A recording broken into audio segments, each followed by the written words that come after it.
Hey folks, Quill18 here, and welcome to another episode of Let's Play Unity! Well, sort of, we're playing around. We're working on our mostly harmless Hex engine here, and in this episode we're going to finish the job we started last time, which is get some code to find out what Hex is under the mouse, and turn that into a proper pathfinding sort of movement interface for our units. So we can already hit something under the mouse, but what it's returning is the collider that we are hitting over there, right? This is the collider that we are slamming into. The problem is, well, it's not a problem, this is working exactly the way it should, is our collider, if we bring in one of our hex prefabs, right, over here, the collider is on hex model, right, is part of that, which always makes tons of sense to me. Because, I mean, unless you want to use, say, a box or a sphere or something like that, then maybe you could put it on the parent object. But even then, you want the collider to really match the visuals of the object.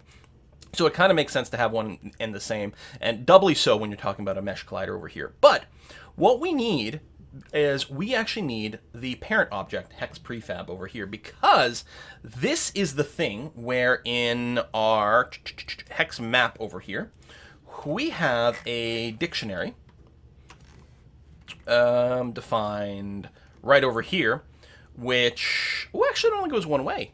We'll have to do the inverse map over here, but that's okay. We link the hex to the game object. We're gonna have to go the other way around as well. Game object to hex. That's very easy to do because we'll know the game object, but we won't know the hex. Now, what we're gonna do here, and this isn't entirely pleasant, is we're just going to automatically look at the parent, right? So the collider is a child of the correct game object that we want. So what we want is something like the hex game object is equal to hit info dot, can you just get the transform from this directly? Oh, you can. Excellent.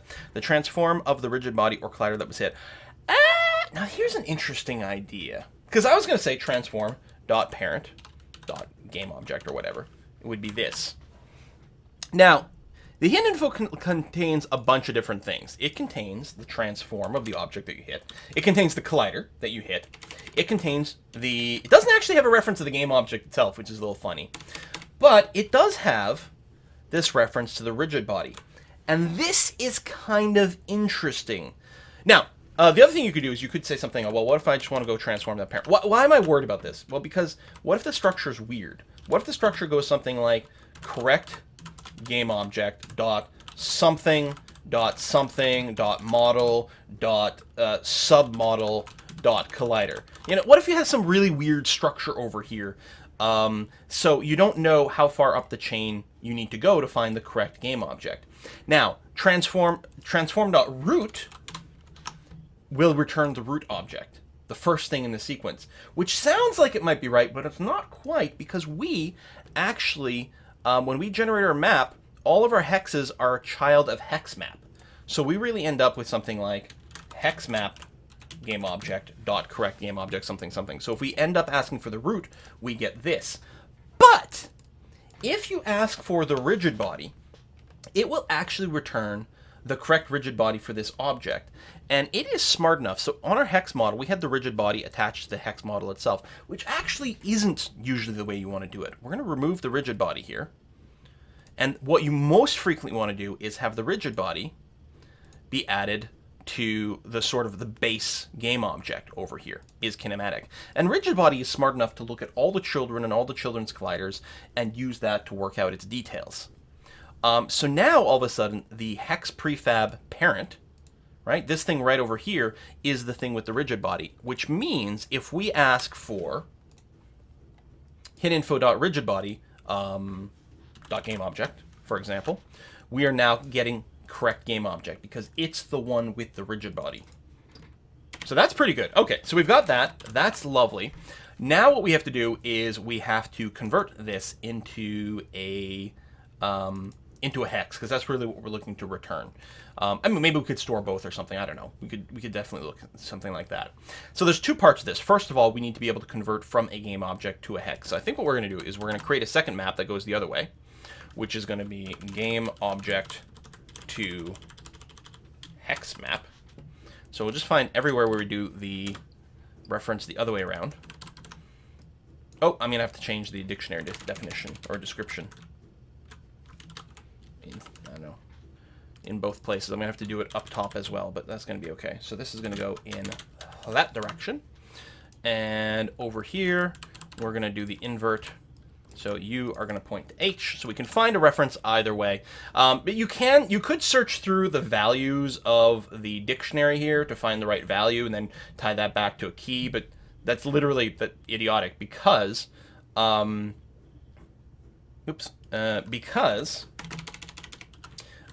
dictionaries are really fast at looking things up by key. Whereas for the value, we'd have to look through all of the values in there, which would be terrible. We don't have to do anything here. That's fine. We don't have to do anything here either. That's fine. Okay.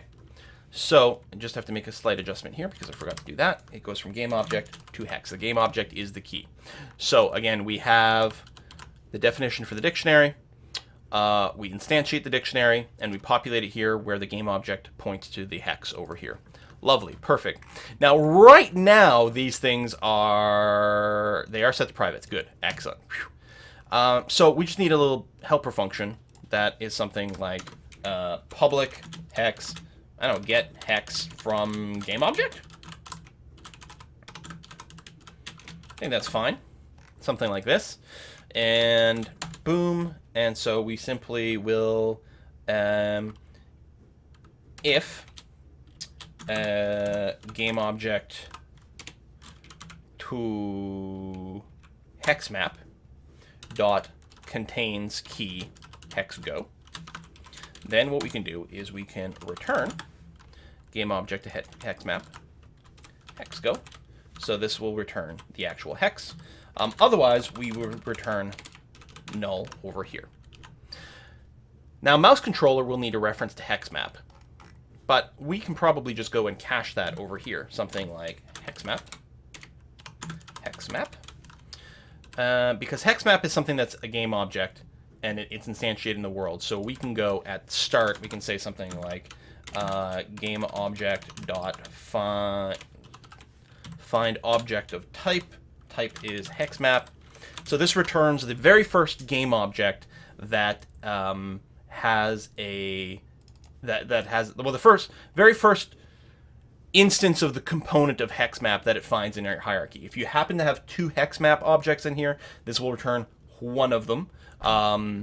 We could put in some checks to make sure that there's never more than one. Like we might want a sanity check in the start over here to make sure that we haven't accidentally put two hex maps in the world, but we'll have lots of problems if that happens. So, it'll probably, we'll notice. Anyway, so we're just going to go ahead and grab that, populate that in here. Again, we're not even going to bother checking to see if it actually exists or not, because if it's null, we'll get an error at some point anyway. Like, we could get the error here, or we could get the error somewhere else. Not a big deal. We could always tune it up later on.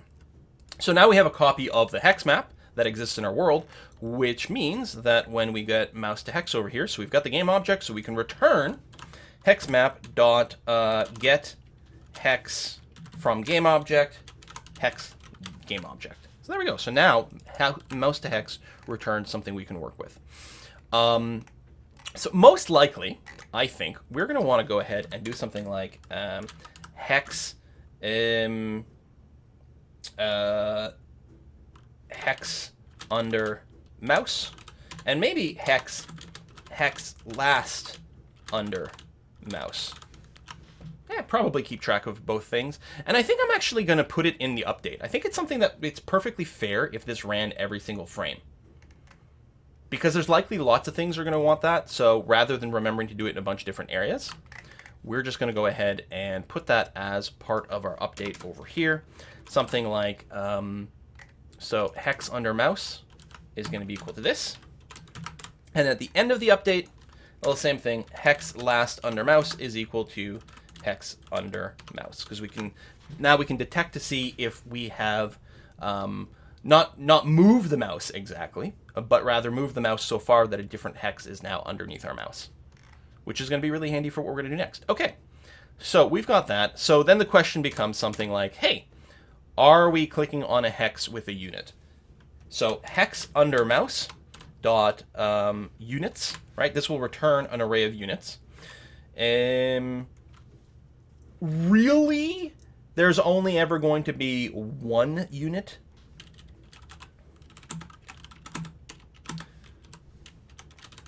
in our implementation. So if there's more than one, we're just going to grab the first one in the array. We probably, well, there's not, I was going to say, there's only going to be one. No, that's not true. Even in something like Civ 5 or Civ 6, you can have a military unit and a support unit in the same tile. And maybe we want to get rid of one unit per tile. So really what we want to do is we want to set something up where you can click multiple times and cycle.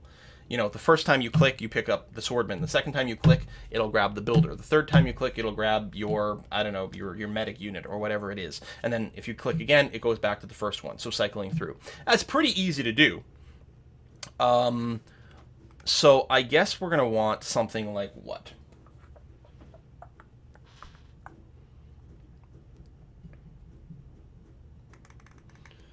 Well, let's just, for now, let's just grab the first unit. Because, yeah, what we'll have to do is do something like noting whether or not...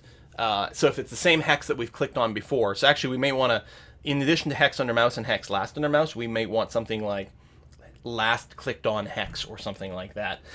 Because if it's the same one, then what we want to do is look through the array to find the unit we already have selected and just select the next one in the list. But for now, let's just assume that we're going to grab the first one. To do implement cycling through multiple units in the same tile.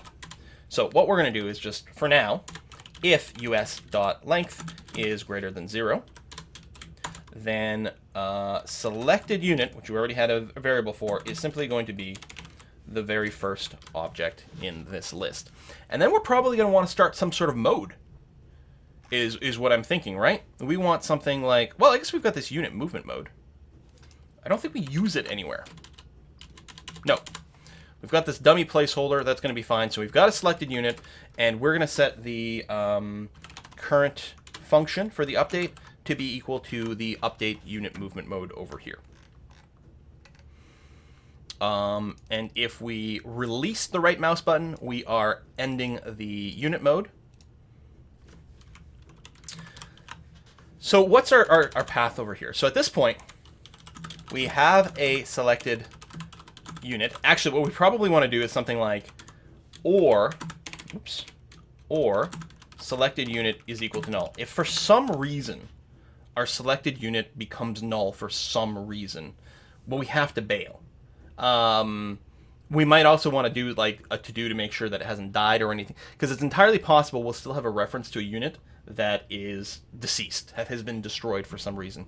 So we'll have to double check that, but now it's kind of hard to imagine exactly what scenario would happen. I don't know.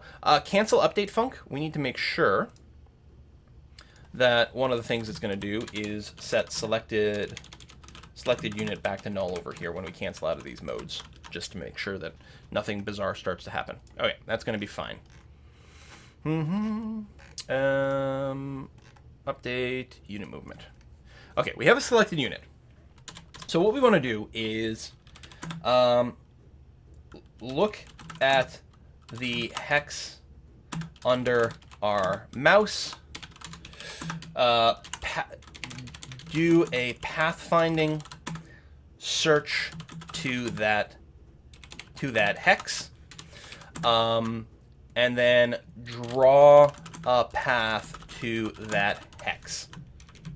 Oh, is this a different hex than before?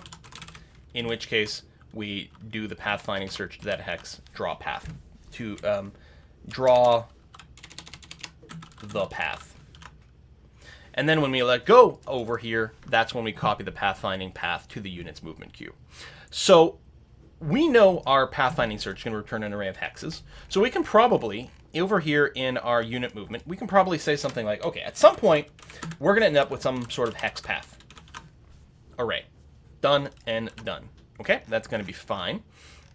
So here, we do have a selected unit. So look at the hex under our mouse. And we've got that. Like, we've got, you know, hex under mouse we've got.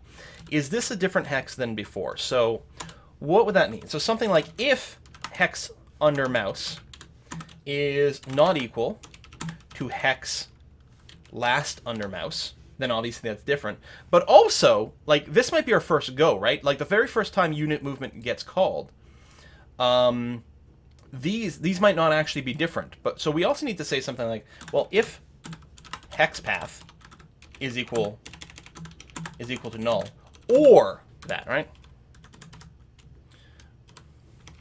Or we don't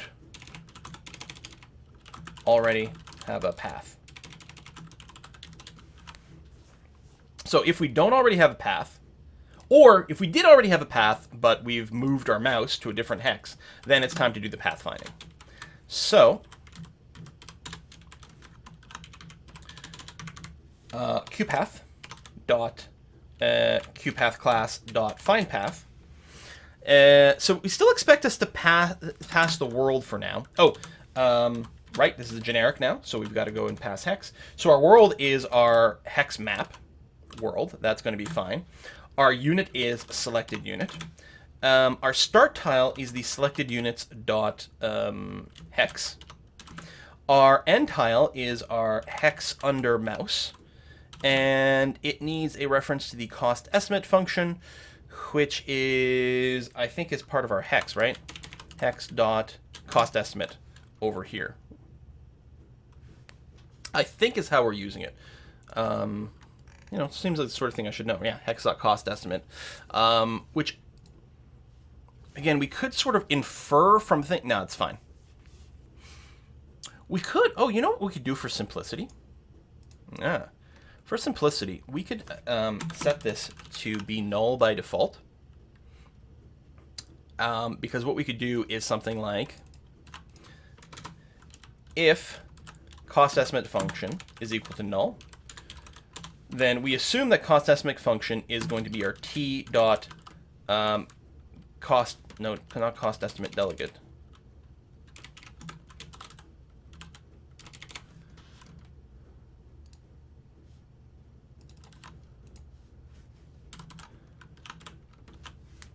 Why are we not happy with this?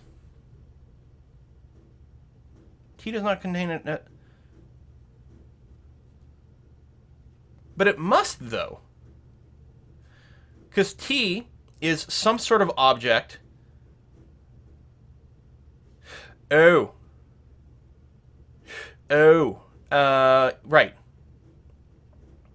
Cost estimate's not a static. It probably should be. But we could just say something like start tile dot cost estimate.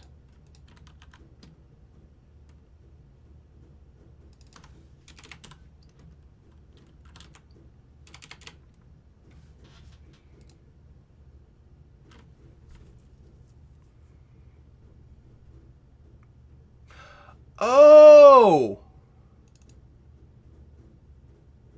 The interface doesn't actually have a cost estimate function built in.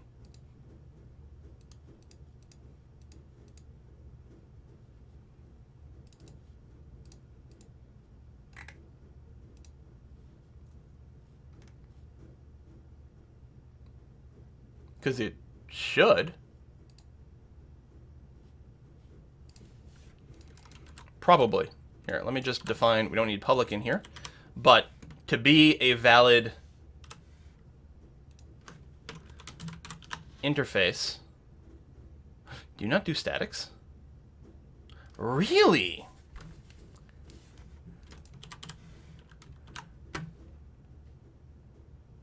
That's interesting. All right, well, you know what? All this just to try to, like, make things a little less annoying, and it's making things more annoying, so it would just been nice if we could just leave that null and it would just assume something, but okay, no problem. So over in mouse control over here, hex.this, so this is going to return our new hex path, like that. So let me just make sure we've got no compilation errors. Nope, we're good. Okay. You can also hit F8 from inside of MonoDevelop, but I didn't want it to like send me to where there's warnings or anything like that. It would have been annoying. So we do this, and probably offload the path drawing to some secondary function over here, just so that we don't pollute this one too much. And then copy the pathfinding movement to the movement's queue is simply selected unit. Oh yeah, or unit is equal null. Will it ever end up being equal to null here? Yeah, it might. So something like if selected unit not equals null. Selected unit dot set hex path, like that. And cancel update function handles cleaning up, setting hex path back to null and all those things. So if we have a unit at this point, we set the path to whatever. So I think right now this does work.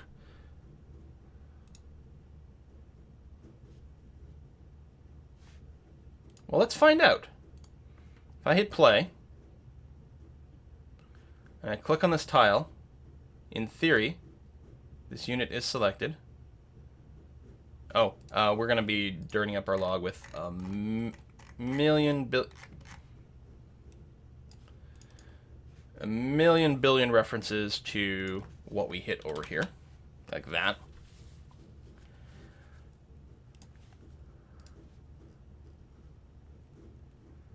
So I select you.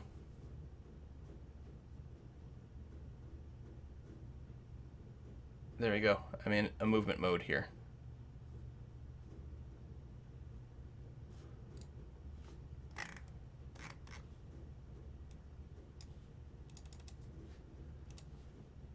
Total pathfinding cost to neighbor. Okay, we're going to remove a few of these debugs here because it's just making it a little too messy to read. Impassable terrain warning. We can get rid of that as well. Impassable terrain is correct. We don't actually have to warn about that anymore. Let's try this some more. Select you.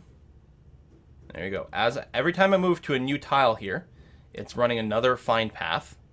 So if I right-click here, and then I hit space, space, space, space, he path finds over. And if I right-click on this lake,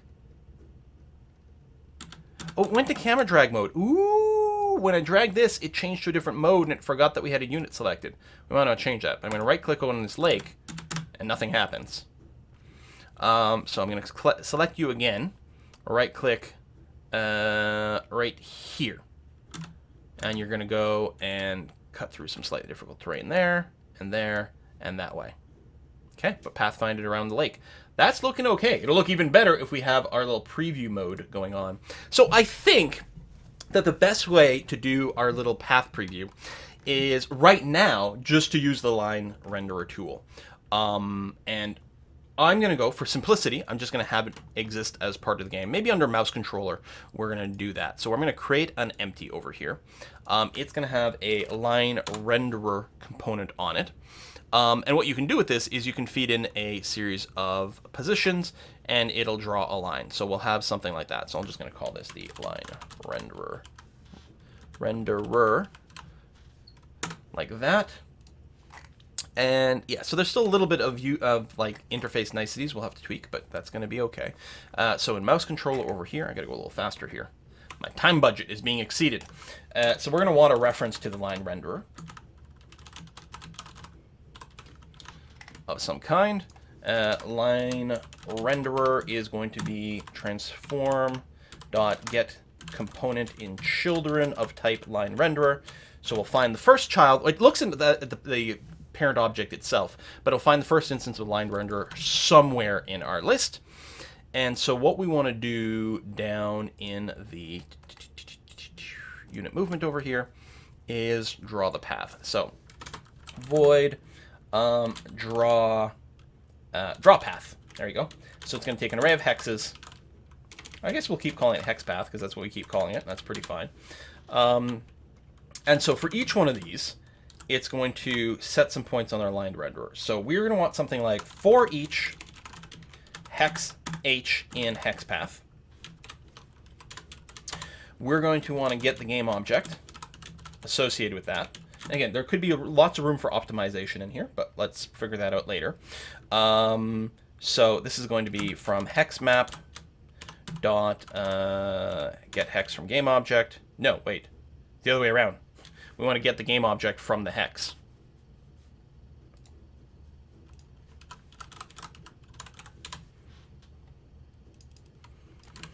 I think these names are a little long and cumbersome too. Like get hex geo. Maybe we'll do something like that instead.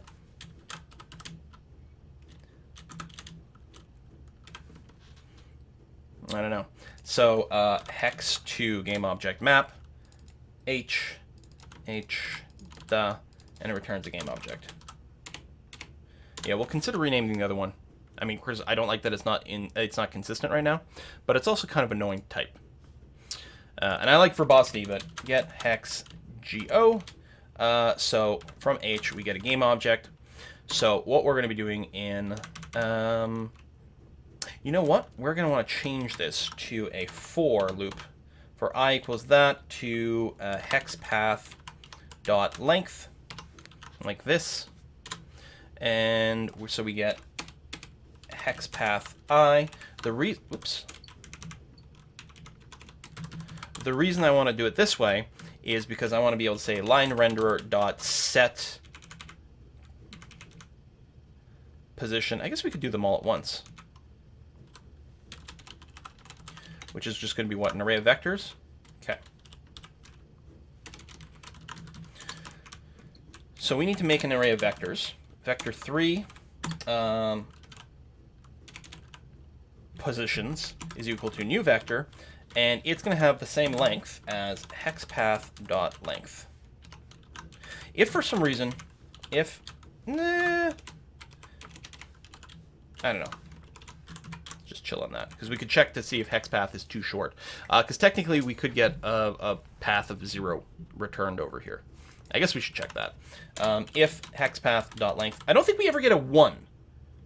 I think we get 0 or at least 2. If hexpath.length is equal to 0, then probably what we do is just something like line renderer.enabled equals false and return. Otherwise, we make sure that line renderer.enabled is equal to true. So we just turn things off if we don't get a valid path, and I think that's fine. So we get a new array of vectors with this. Position I is equal to hex game object dot transform dot position, and then we're going to set all the positions from this to our line renderer. Now, by default, I believe our line renderer is normally set up to use local coordinates.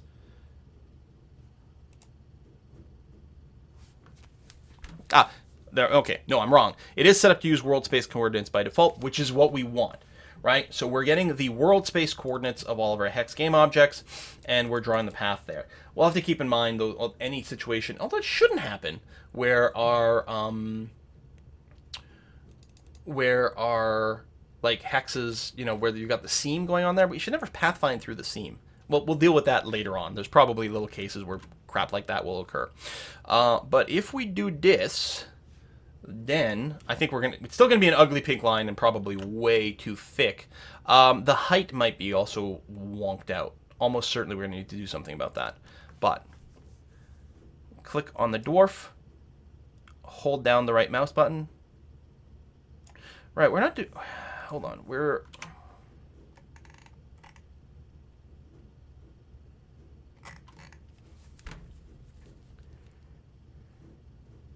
yeah, I'm forgetting that a few things. First of all, I'm forgetting that we're entering mouse movement mode as soon as we click on a unit, which isn't entirely accurate. We want to only do it while we're holding down the right mouse button.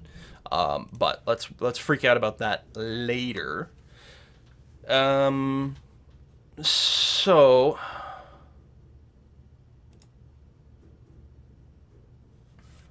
are we not actually calling? That's probably true.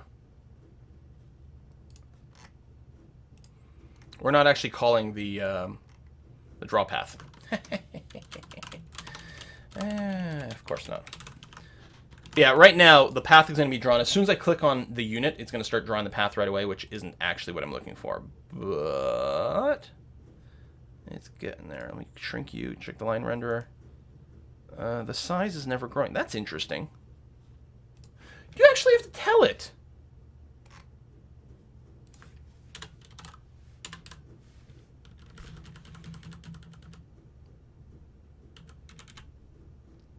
You actually have to tell it the length. Really? It doesn't infer that from set positions. Well, alright. Seems like it should, but alright. Well, I'm not going to judge, it's fine. There you go. We got our path. Now, yeah, it's going to do this thing where it cuts weirdly. And there's a couple of really good reasons for that. It's because we don't actually, we don't set the height of it. We should, first of all, ensure that it's... Well, that's interesting. What do we want the height to be set to? I was saying, normally my thing would be like to give it an extra, 0.01 on the Y, just to make sure it's always above. But what about hills and mountains? We could just render things, we could use a slightly different shader effect, so that it's always like, you can see it even behind things. We could do a bunch of little extra raycasts or something like that to, it's funny because I don't think the mesh collider actually changes for the hills and mountains. So it's still a flat mesh, which is actually kind of okay. Yeah, I don't know how we'd want it to draw. If you want it to draw along the tiles, if you just want to highlight the tiles. The other thing that would be nice is a little number indicator that tells you... yeah, it also looks a little weird because it's a really thick line. Probably want to drop the width down to like 0.2 or something like that. Do that and change the height. There you go. Looks a little bit better. But yeah, it's still getting partially cut off. So if we go into here, and we say, so that hex's position plus vector3 dot up times 0.1. Or you know what? There. So 1/10 of a unit upwards. Is it okay if it's a float as opposed to a double? It's okay if it's a float as opposed to a double. Okay. There you go. So it still gets, like, cut weirdly if you go through a mountain or a hill. But that's a problem for another day. I like other day problems. But we get a path. And in theory, I mean, that looks about right. If we move here, oh, it's still going to go that way. If we move here, you're going to go there and there. I'd say our pathfinding is pretty functional. How's our stats here as we go around? FPS. Yep, really good. Pathfinding clearly doesn't take very long. We could throw on some actual benchmarks on some of the pathing, but it's not too shabby. Go down here. Here there's nothing because it's an invalid area. Yeah, I think that's a pretty good example of the pathfinding working pretty well, trying to dodge some stuff. The next step might be, it would be cool to have little numbers that show you the number of turns it would take to reach an area.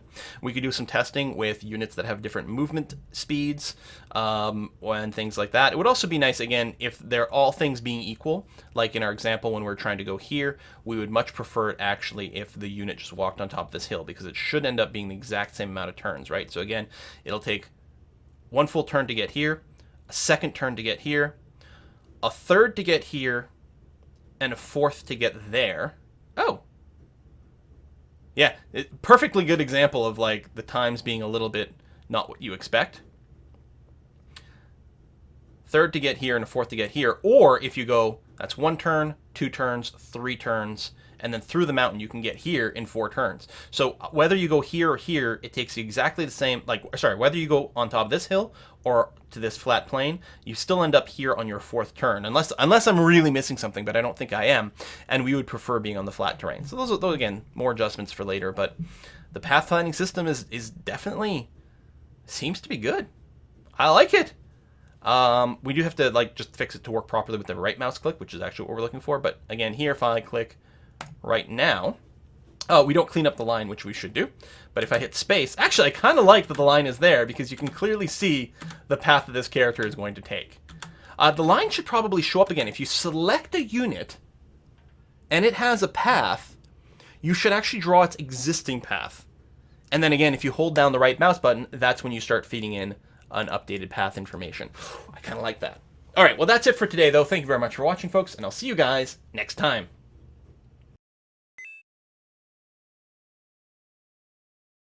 Hey, I want to say a great big thank you to all the June Patreon supporters and these Mic Check supporters. We've got Yukofin, Eric Sumner, Tiburon, Mighty Mix, Pavel Zdanov, Drazion, Michael McClintock, Aaron Toyson, Craig Mortel, The Not So Evil Engineer, Julien Auger-Lafont, Marius Fieldvold, Speedy Savant, Valiant Cake Fiend, Thomas Oberson, Jason Yanity, Stephen Bonnerman, Kale the Quick, and Neil Blakey Milner, and absolutely everyone who watches, shares, favorites, and subscribes to these videos. Thank you so much.